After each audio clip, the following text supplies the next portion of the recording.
Voss, a COO and co-founder of NPM. Hello, everybody. Woo. All right. So I got told that I could move around, but the camera can only see me as if I move this far, so I have to stay in this arc. This is what I'm doing, is I'm going to be moving back and forth in this arc for no reason. Couple things I need to get out of the way first. It's very important that I get a conference selfie with all of you, so look like you're happy. Arms in the air, folks. Here we go. Excellent. This is the last talk of the day, so you've all been listening to people talk about technology all day, and you've also been interacting with humans all day, and I know that that is exhausting, so you're all probably pretty tired and bored of hearing me talk, so I'm going to be moving really fast so that you keep awake, and I'm going to keep changing my volume and other stuff like that, just to keep you on your toes. But first, this has been an awesome conference. It has been very well put on. I'm incredibly impressed with it. How about a huge round of applause for all of the volunteers?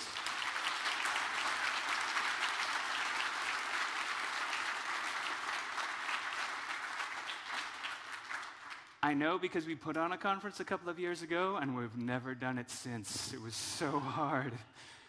Anyway, so let's get started. Like you said, I am the COO of NPM Inc. I have been in the industry for 21 years now. I was a front-end dev, and then I was an API dev, and then I was a DBA, and then I was an ops person, then I was an architect, and then for a little while I was the CTO of NPM Inc., and now I'm the COO.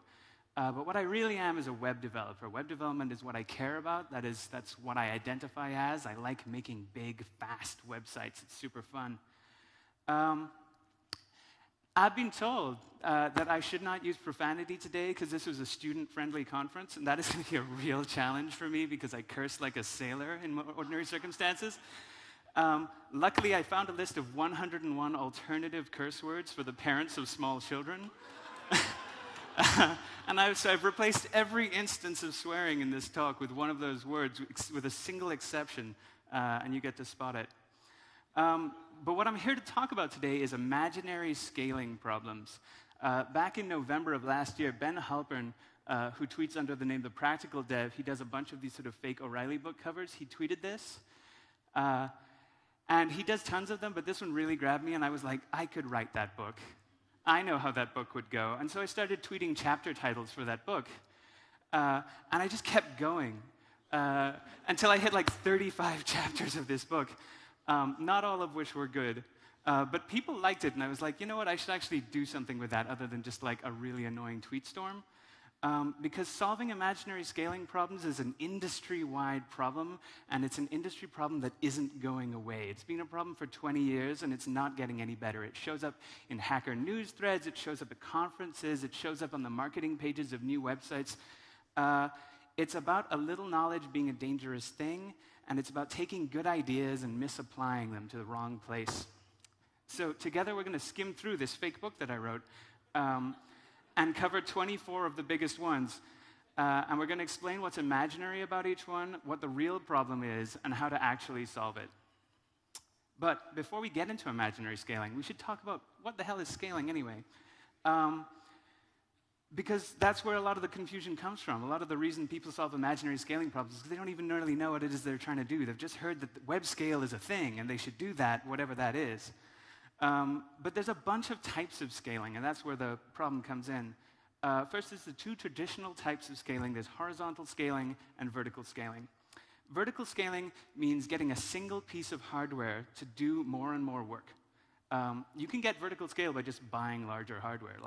You can scale up from an Amazon small instance to an Amazon, extra, Jeff Bezos calls you personally instance, and that's vertical scaling. You will do more work that way, it's fine. Or you can get it by making your software more efficient. If you can take the same piece of hardware and do more and more work on it, that's also vertical scaling. Horizontal scaling means taking a piece of software that can run simultaneously on lots and lots of boxes simultaneously. So you can handle more and more requests just by adding more and more boxes to your pile of boxes, and you scale horizontally. Horizontal scaling is generally regarded as better, but I don't really care. If you can scale, you can scale. Who cares? And another kind is team scaling. And this is the one I'm going to mention a couple of times today. If you have a 3-person software development team, You can write code super fast, and it's super fun. I'm sure you've all remembered working in teams of 3, how well that seemed to go. And then you find yourself in a team of 10, and you're like, this isn't as fun anymore. Why is that? And the answer is because there was only 3 of you. Let's double the number of people in that team from 3 to 6. The number of lines of communication in that team, it hasn't gone from 3 to 6. It's gone from 3 to 15. And if you were, there are in fact n times n minus 1 over 2 links in a node graph like this. So if you had a team of 50 developers, there would be 1,200 lines of communication. It would just be impossible for everybody to be on the same page at the same time if they all had to talk to each other. And I'm sure you've been on teams, well, those of you who've been on teams of 50 people will remember that experience. You're like, nobody knows what is going on at any point in time. Everyone is just in a constant state of thrash, and nobody actually ever writes any code. That's because that's what happens in a team of 50. So if you're going to scale your team, you have to find ways of reducing the amount of communication necessary. You have to find ways of reducing the number of links in that team. Otherwise, you'll just be constantly running into each other and changing your mind and bouncing information back and forth.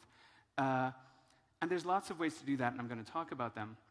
Team scaling is at least as important as traditional scaling. The bigger your app gets, the more users you have, the more developers you have to write that app. And that means if you don't figure out team scale, eventually it begins to affect all of your other kinds of scaling, because all of these, this pile of 50 developers who aren't talking to each other, they're going to start writing bugs because they didn't know what the other half of the room was doing. Or they're just going to start grinding to a halt, and you won't be able to keep up with your actual scaling because your team has failed to ship anything in 6 months because all they do is spend time in meetings and stand-ups. And the last type of scaling is speed. Speed, I want to be clear, is not the same as scale. A very fast server that can only handle one connection at a time is a server that scales very, very poorly. However, most of the time, if you can do stuff faster, that means that you can do more stuff. And that does end up being a scale. So even though they're not technically the same, please don't come and actually me about speed and scale not being the same thing, because they're very closely correlated. And in general, if you're tempted to actually see me, just don't. But if you've got questions, you should come to me after the talk and not interrupt me halfway through the talk. But I have 8 t-shirts just like this one to give away to people who have great questions.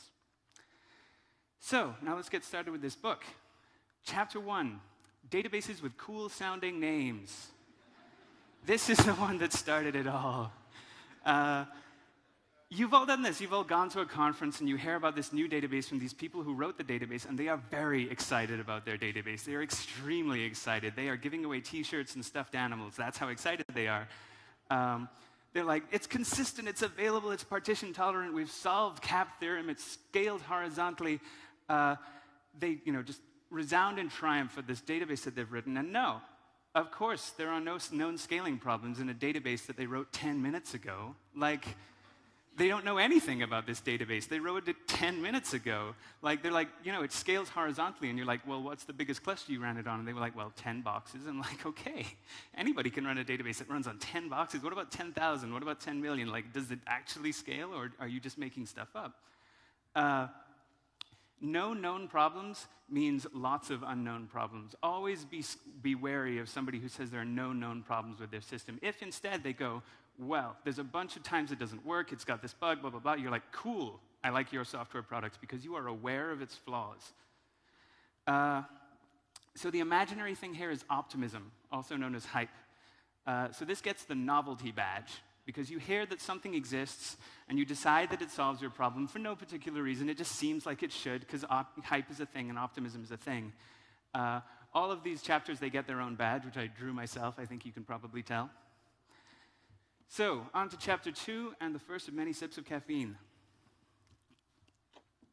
Chapter 2 is minifying the JavaScript of your order n cubed to-do list. Let's break this one down. Order n cubed is a fancy computer science-y way of saying inefficient. If you have n things and your algorithm takes n seconds, like one thing takes 1 second, and 5 things takes 5 seconds, then your algorithm is order n, and that's cool. If your algorithm is n squared, then the same 5 things are going to take 25 seconds, and that's much less good. But if your algorithm is n cubed, then the same 5 things would take 125 seconds, and that is terrible. That's just not tenable. Minifying, on the other hand, is a well-known performance enhancement. It is, you take your gigantic-ass JavaScript file and you crush it down, and you compress it so it takes less time to transmit, which means that it gets there faster, which means that it starts executing faster. So instead of taking 1 second to download, it takes half a second to download, so your web app starts half a second faster. As far as the user is concerned, your web app is half a second faster than it used to be. But if your app is order n cubed, that half a second makes no difference at all, right? It takes half a second faster to get there, and then 125 seconds to add 1 item to your to-do list. You're like, no, this hasn't scaled at all. This is terrible. And so this gets them missing the point badge, because minification works really well if the thing that's slowing you down is your transmit time. But if the thing that's slowing you down is something else unrelated, then this isn't going to help at all. It's just not the right thing to scale. Chapter 3 is putting a Node.js proxy in front of your COBOL backend. And the reason I said COBOL is because saying Java gets angry looks from the audience sometimes. See? Exactly those sorts of looks. So you've got a bunch of old, janky, slow COBOL APIs. And your team hates working with them. You can put a nice Node proxy in front of those things. That's a very common use case of Node, is putting a nice web developer-friendly API on top of a bunch of APIs that are invented by some other programming language. Your team will love you for doing this. They will move faster because they understand the APIs better and they're more suited to their use case. It will be great, but what it won't do in any way will speed things up. That is not what putting a proxy in front of another server does. In fact, nearly all of the time, that will slow things down. And I mentioned this one because people who are selling Node in particular they overreach when they're selling, and they say, yeah, Node is super fast, and so we will go fast. I'm like, yes, your team will go fast, but your code will go slower. Like, you're not actually going to get performance benefits by putting a chain of proxies in front of your old APIs. That's not how that works. So this gets the so close badge. Because it definitely helps something, right? Like, you've definitely made people happy in your organization, and that's usually a worthwhile goal, but you've not actually improved scaling in any way. So, chapter 4 is fudge nuggets. Let's use BitTorrent for everything. You can guess. Anyway. So you've probably heard of BitTorrent. You've probably used it to download, Linux distros. BitTorrent is an awesome protocol that maximizes throughput. That's what it's for. That is what it was designed to do. So you've got a giant movie file, Linux distro, and tons of people want to watch the movie, Linux distro. So they fire up BitTorrent, and they will get that movie file, Linux distro, incredibly quickly. Periodically, people suggest using BitTorrent to scale other things, like web pages or the NPM registry, because BitTorrent does scale, right? It's distributed, magical sparkles, and it is great for moving very big files very quickly. That's the thing that it's good at. It maximizes the throughput. And the way that it does that is it thinks for 30 seconds while it sort of casts around the entire internet looking for peers, finding dozens and dozens of other computers to download it from, and then it finds them and it downloads it from all of them at the same time super fast. And that part is super fast, but the problem, especially if you're trying to use it to do websites, is that 30 seconds, because that 30 seconds is immovable. It's never 1 second. It's always 30 seconds while it has to trawl the entire internet for other computers. And that won't work for web pages, because nobody waits for 30 seconds for a web page. Like, do the research. Like, literally nobody. It waits 30 seconds for a web page to load. Everybody pieces out and assumes your web page is broken. And if downloading an NPM package took 30 seconds of thinking before it started, nobody would use NPM. It would be 50 times slower than current NPM. So again, this gets the novelty badge, because this is super fun. BitTorrent is super fun, but it's not the solution to this problem. Let's pause for a second now to think about distributed systems. They're nice, aren't they? They're super fun. It's like this huge battery of servers that are all sort of marshaled to a common cause, working across the internet through network boundaries to do one huge task. Like, working with distributed systems is super fun to think about, and they're super fun to build. And And they do scale, right? Like they will go from tens to thousands to millions of machines. But you can't use distributed systems to solve every problem. You can't do, the blockchain, which I'm going to get to in a bit, is not a panacea for every form of computing that has ever been invented. Before you know how to scale, you have to know what the shape of the problem is. Which brings us to chapter 5, Docker. Specifically, running exactly the same software, only in Docker. Docker is one of the hottest technologies right now. Everybody is containerizing their stuff and making it scale. It's going to be great. Here's what containerization does. Containerization lets you quickly spin up and spin down a service because you can quickly create and destroy containers. This is really great if you run a service that suddenly goes from needing 5 boxes to needing 500 boxes. That's a great use of Docker. Or you're using it to run tests. And like tests, you need to spin up and destroy universes very, very, very quickly. So Docker is really great for those sorts of things. But what if you're trying to make your application scale? Like, it's not actually going to help. It's not going to particularly hurt you. It might slow you down a little bit, but it's not actually relevant at all to the question of scaling. If you have a bad architecture, putting that bad architecture in Docker is not going to change the architecture in any way. It's still going to be a terrible architecture. It will now be a terrible architecture in a bunch of containers. But the process of getting it to run will be super fun, because Docker is super fun to work with. That's the problem with distributed systems, is that they're always super fun. And it'll feel productive because you'll learn a lot doing it, and this is a very pernicious kind of scaling trap. So this gets the rearranging the deck chairs on the Titanic badge. Because you didn't know what to do, so you just did a thing, and you were hoping that that thing would be the thing that scaled you, but it didn't actually do it. Chapter 6 is splitting everything into 35 microservices all maintained by the same person.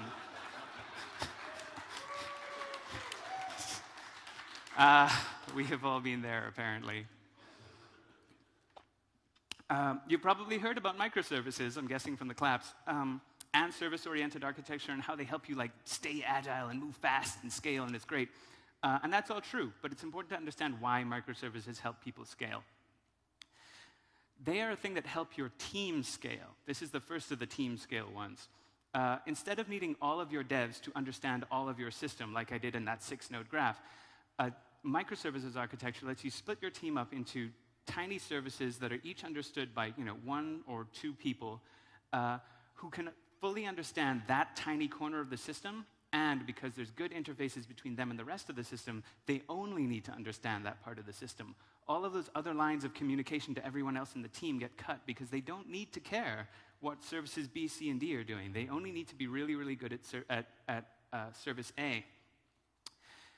Here's what that looks like. This is a 13-node cluster, which would have umpteen connections, but this one only has 15 connections because sitting in the middle of your architecture, you've got an architect.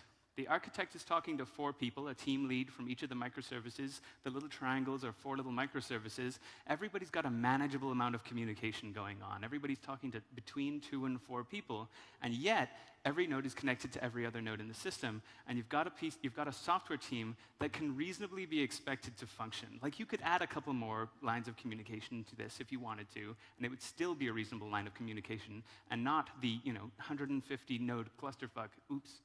Damn, I was so close. That otherwise is a software team of this size. But if all the nodes in that graph are the same person, what have you got? You've done nothing. You've just made that one person's job much, much harder. That one person, instead of having one large application to maintain, now has 35 tiny applications to maintain. Their job just sucks now, and nothing has been gained in any way. So this is the missing the point badge, because that wasn't what you were trying to do. Chapter 7 is 300% performance boosts by deleting data validity checks. And this one gets a new badge. This is the 100 badge because this works. You know how to go faster? Do less stuff. Doing less stuff 100% of the time will make you faster. I can guarantee that if you are doing things and you do fewer of those things, then the doing fewer things will take less time. And a really great way to do less stuff is to be less accurate.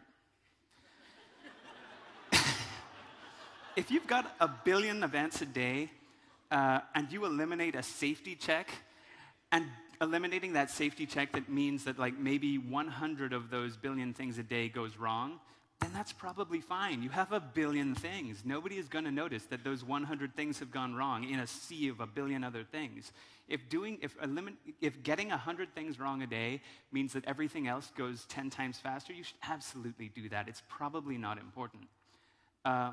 Where this becomes an imaginary scaling problem is if you need efficiency, if you need accuracy, if you need everything to be correct, and you've like made an architectural or a database choice that gets speed by throwing accuracy out the window, which is a very common thing, then you're going to be in a world of pain because you've made this sacrifice that you weren't actually willing to make in the name of efficiency that you weren't actually able to get.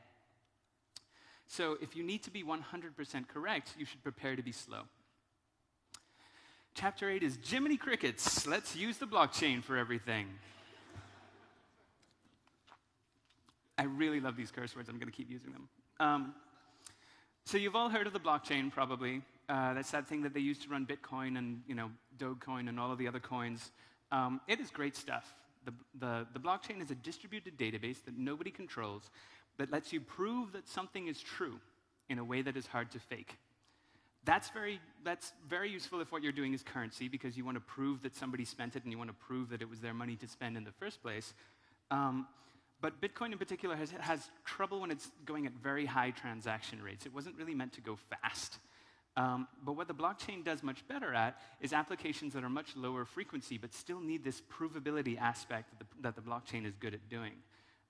So stuff like Alice signed this contract or Bob took this photograph, where you want to prove that this piece of information is true and you don't necessarily have a trusted authority that you can go to prove that that thing is true.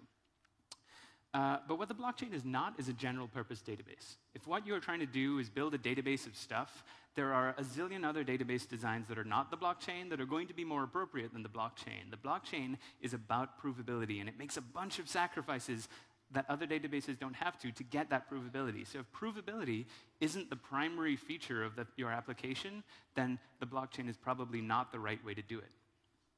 So this gets the novelty badge.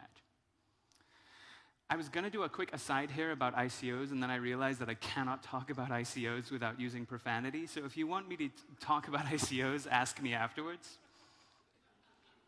Chapter 9 is using protobufs to poll 300 times per second. So say you have an HTTP API with JSON, and it's too slow. There's this thing called protocol buffers, or protobufs, that Google invented, that is a super efficient binary protocol for transmitting data across a network for when APIs are talking to each other. It is awesome, and it will do cool stuff for you. But there's an assumption here, which is that you are polling 300 times per second. Why on earth are you polling 300 times per second? That is never a good idea. If the thing that you are monitoring changes up to 300 times per second, then you should be using a streaming API to get that information. You should not be polling. And almost nothing does change that frequency. If you're polling, you can probably poll a lot less frequently. And as a scaling technique goes, like changing our entire stack from JSON to protobufs is a lot more complicated than, instead of polling 300 times per second, we decided polling 3 times per second was fine. We were still 100 times faster, but all we did was change a number rather than our entire stack. And this is how imaginary problems start. You start with a bad architectural decision, and you try to scale by getting better at that bad thing that you're doing instead of throwing that bad idea out of the window and using something more appropriate. The imaginary problem here was that you had a hard problem. Very few problems in modern programming are hard problems, and even fewer of those hard problems are hard problems that nobody has solved before. You don't have hard problems, almost certainly. Very few people do. Most of the stuff that you build in your career will have been built by somebody else, and you can just find out how they did it and do it again. And that is good. If you have a hard problem, solve the hard problem. But if you don't have a hard problem, just ship it and go home early. Chapter 10 is put a cache on it. Caching is an excellent way to scale. There's no way around that. It is also a great performance boost. So cache the heck out of everything if you possibly can. But the problem with caching is that it doesn't work all of the time. Not every workload is amenable to caching.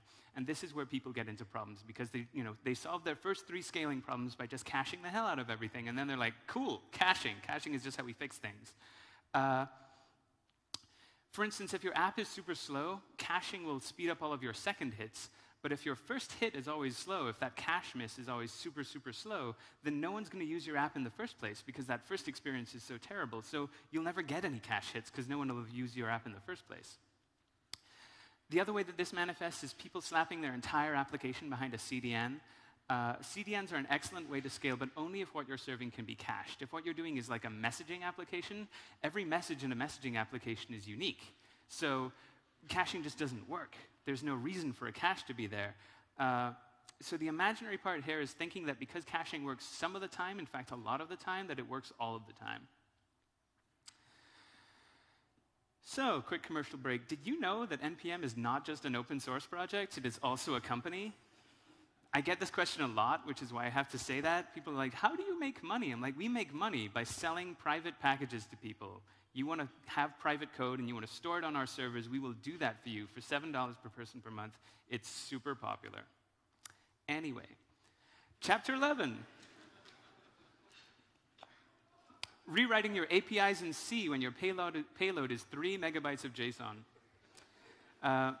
So you've built a service and it's starting to get busy and things are beginning to scale down, slow down. You've got a scaling problem that is also a performance problem. The first question you should ask yourself is, can I just buy more boxes? Buying more boxes is nearly always the cheapest way of solving a scaling problem, because boxes cost like $500 to $1,000 a month, and a programmer costs anywhere from like $9,000 to $15,000 a month. So you really, really want to be not throwing people at the problem if you can just buy more hardware. Only when your hardware budget has reached $15,000 a month should be like, okay, we should hire a person to replace all of these boxes by doing some work that makes the boxes unnecessary. But say you've tried that and you've still got 50 boxes and stuff is still slow. Now is the time where you're like, damn it, we're going to have to rewrite the API so that it's faster.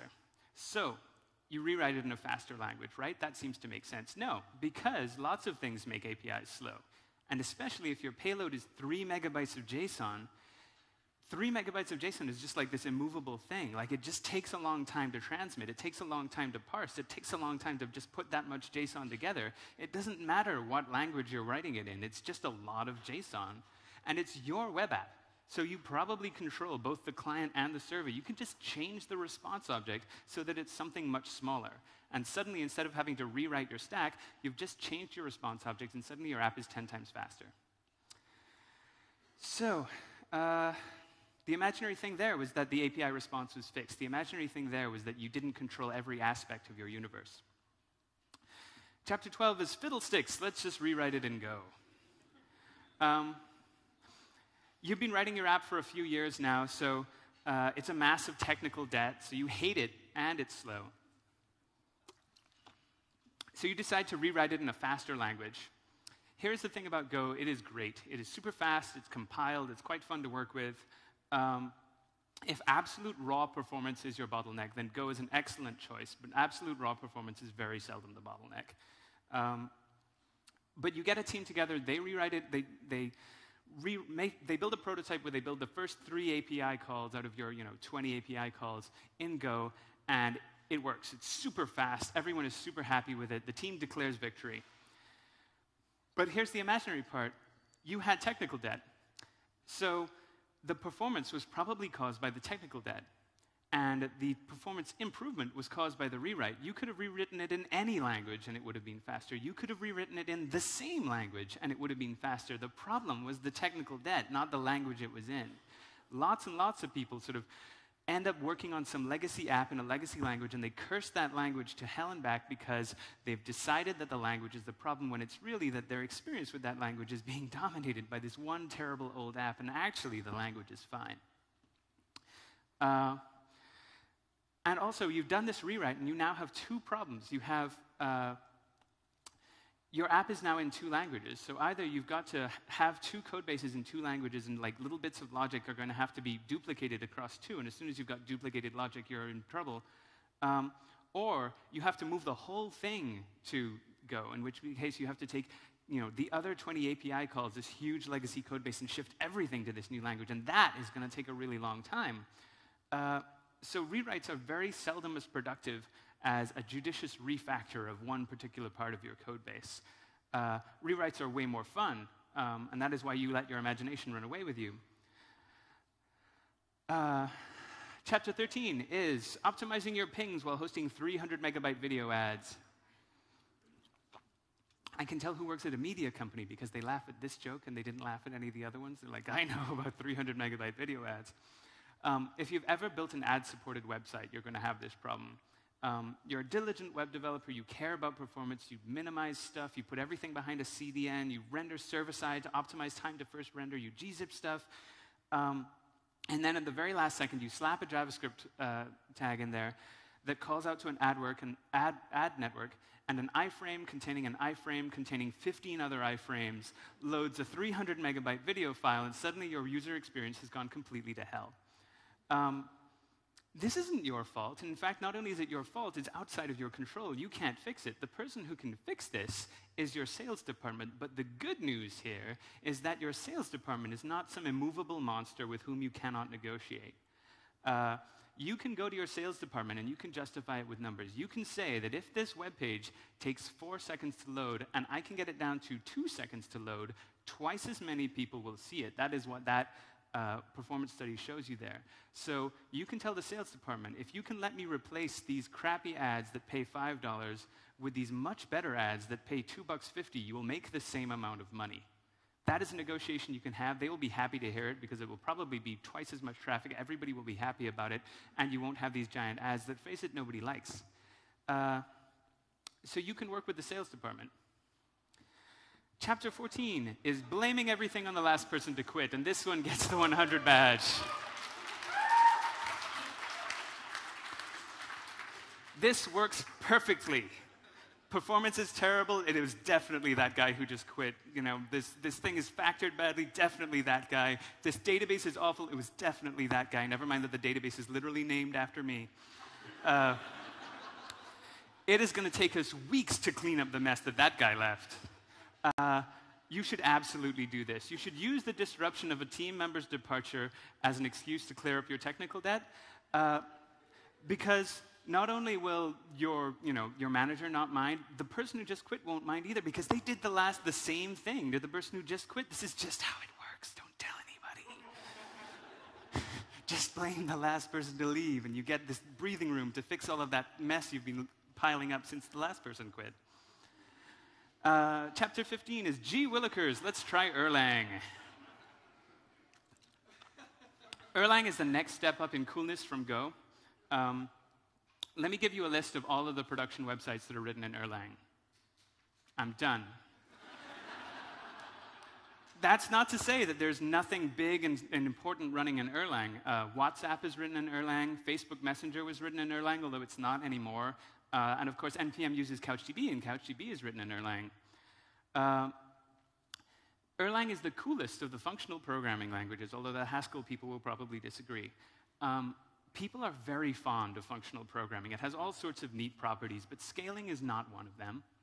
I'm saying that the superior scaling abilities of functional programming are imaginary. I'm not saying that it scales any worse, but I'm saying there's no evidence that it scales any better. Functional programming is merely a different way of programming, not necessarily a better way of programming. And the lack of major web apps written in Erlang suggests that your efforts are probably better spent elsewhere.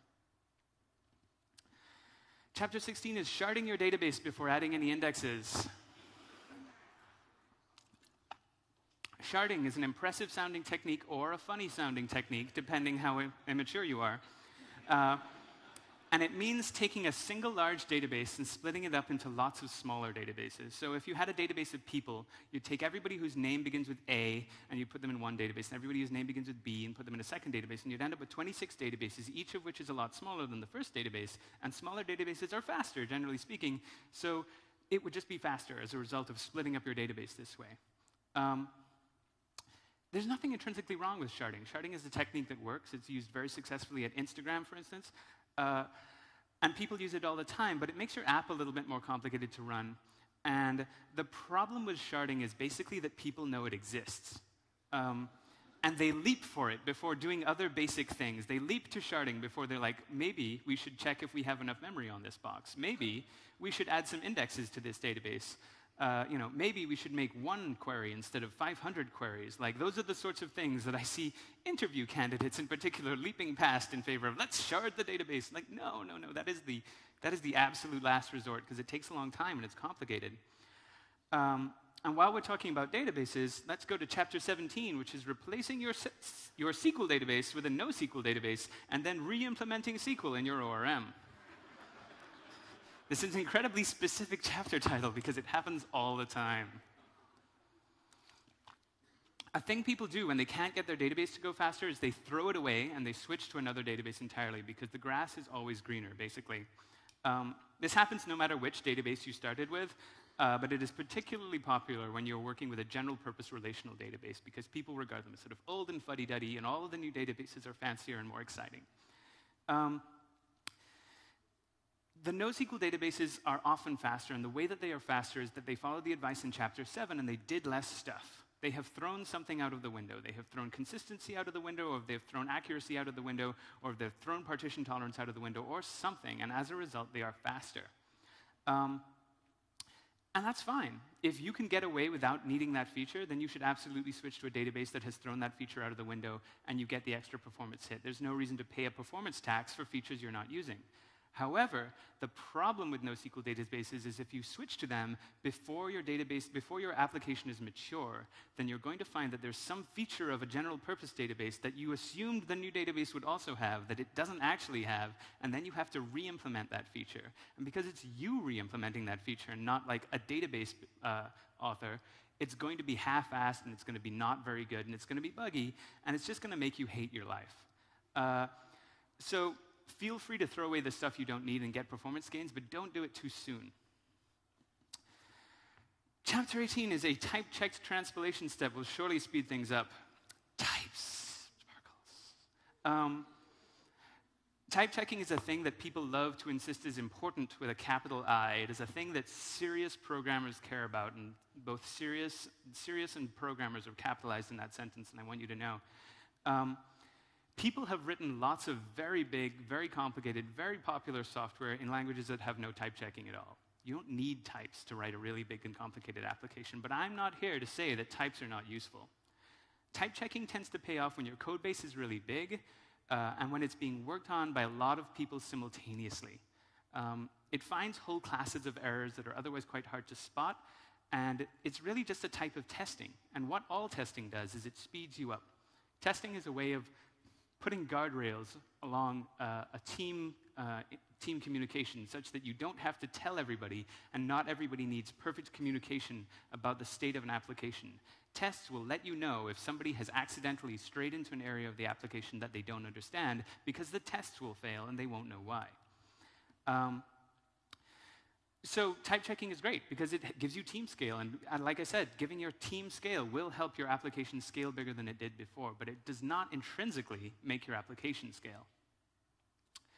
And it is a shame when the people who evangelize type checking sort of talk about it as this panacea. They talk about it as a performance boost. They talk about it as like an architectural improvement. It is neither of those things. What it is a form of automated testing that improves the dynamics of your team. And that is fine on face, and they should probably not go further than that. Chapter 19 is Fraggle Rock. Let's use a Bloom filter. Fraggle Rock? I don't know anybody who's ever cursed by saying Fraggle Rock. I was getting towards the bottom of the list. Bloom filters are an amazing technology. If you give an identifier to a Bloom filter, it will tell you one of two things. It will tell you, I have maybe seen this thing before, or I have definitely never seen this thing before.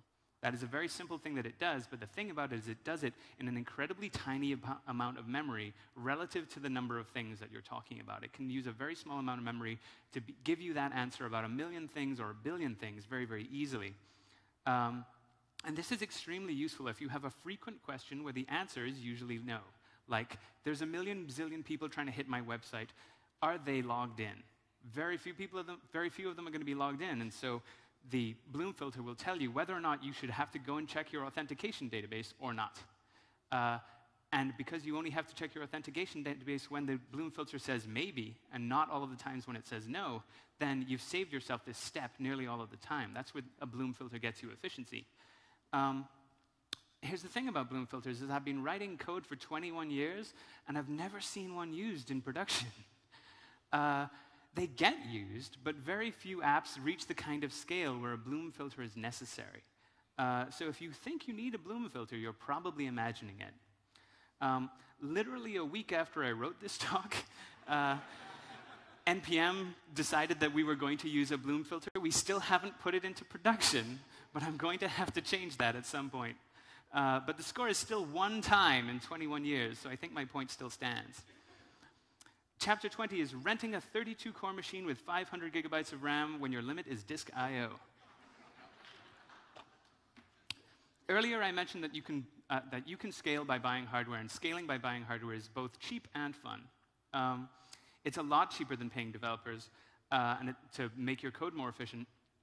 But you can't just buy hardware at random, right? You can't just go, oh, well, the app is too slow, so we're going to size up to the next Amazon instance. You don't know that the next Amazon instance is bigger on the metrics that you need. If the reason your app is slow is because it's running out of memory or it needs more cores, then sizing up to the next instance will work, but that's actually a pretty rare case for a web application. It's much more likely that it's limited by I/O, specifically disk I/O, especially if you're using EBS without I/O optimization on Amazon. Then it doesn't matter how big the instance is. If you're limited by the speed of your disk, then you can have a supercomputer, and it's still only going to be able to read that information off of disk at the same speed. So your hardware requirements can't be imaginary. Another quick commercial break. Seriously, though, if you were writing modular JavaScript, being able to create private NPM packages and reuse code will save your team hours of time, and the same easy version control that makes NPM fun to use in open source makes it fun to use within your company.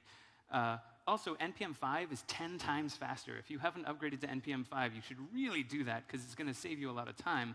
It locks by default, and we have 2FA now if you're worried about security. Anyway, Chapter 21. Writing a new language because that is almost the same as your old language, but faster.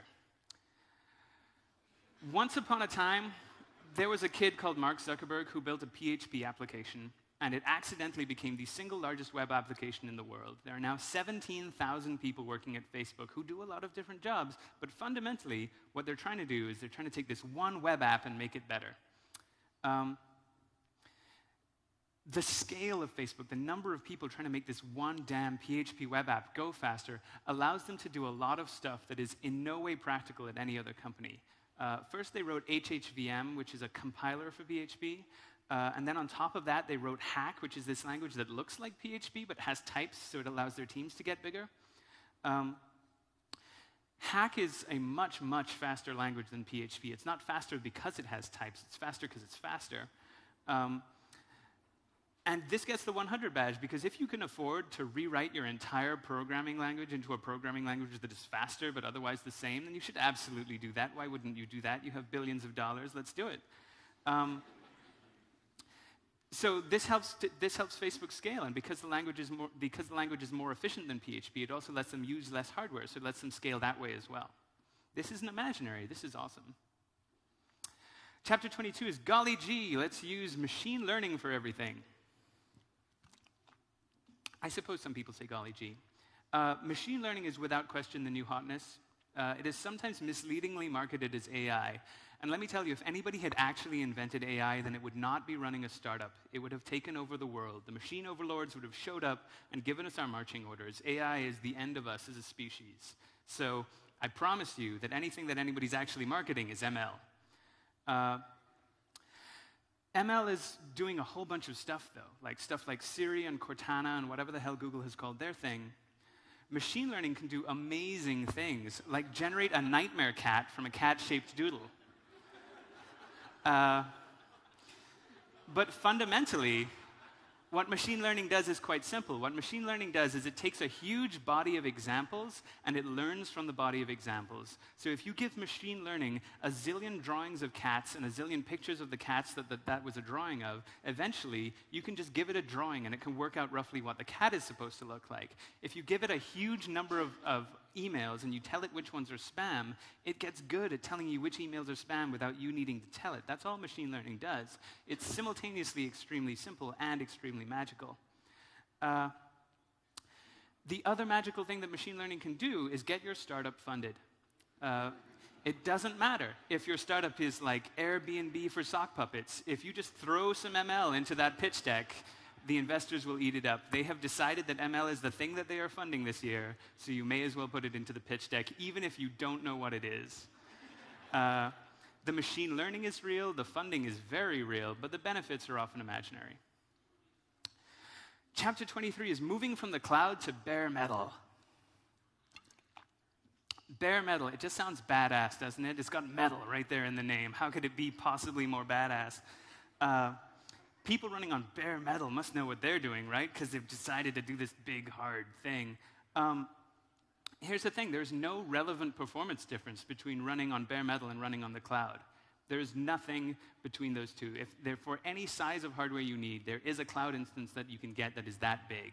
The difference between bare metal and the cloud is how much cheaper it is. Bare metal just means that you're buying actual servers and paying to host them in a rack yourself. Without any nice APIs to manage them for you. So you will also have to pay to replace that hardware if it fails, and you will also have to go physically to that server if you have to do something to it, and you also have to pay people to do that for you. So if you're at big scale, if you're at like Facebook and Google scale, then absolutely you should be running your own data centers. Buy a building somewhere in the desert, fill it full of people and fill it full of servers, and run it on bare metal. But until then, the chances of you being more efficient at running a web server than AWS is are basically zero. Also, when did he get like that? I remember when he was like a nerd, and now he looks like he could absolutely kick my ass. Of course, running things cheaper is not nothing. Google and Facebook run their own hardware, and it's not just because they're dumb and they didn't listen to me. It's because this works. But running on bare metal is a thing to do when your app is mature and you know what its needs are and you're just trying to run it more financially efficiently. You're trying to get financial scale. It's not a thing to do when you're still working out product market fit and you're still acquiring users and you're still trying to work out what the heck it is that you do. So this gets the So Close badge. Chapter 24 is Kitty Whiskers. Let's go serverless.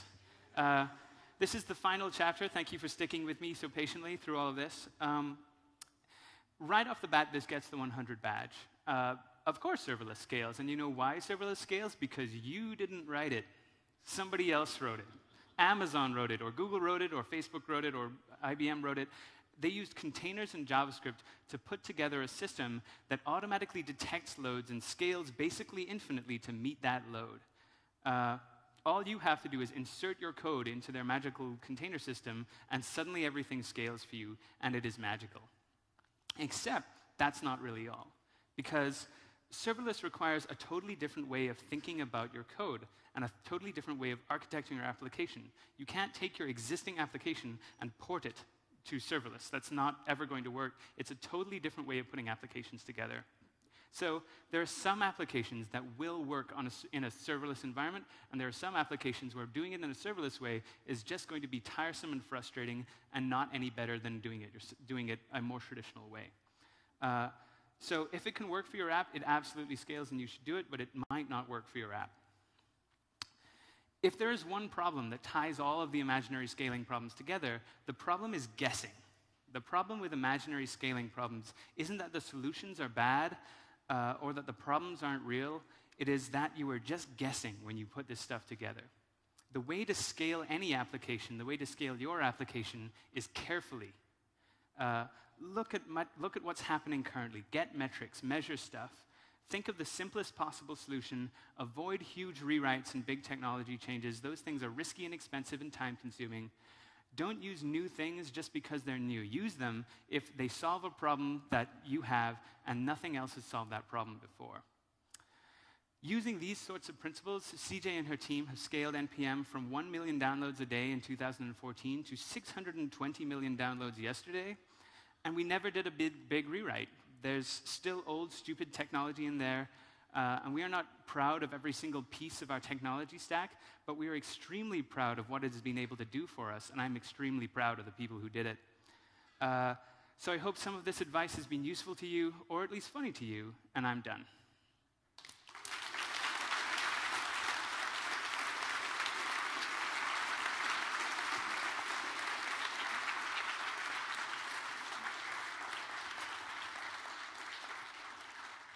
If you have any questions, I have exactly 8 T-shirts to give away for good questions, and I also have a basically unlimited number of NPM stickers if you want one of those, and come and grab me in the hallway afterwards. Thank you very much.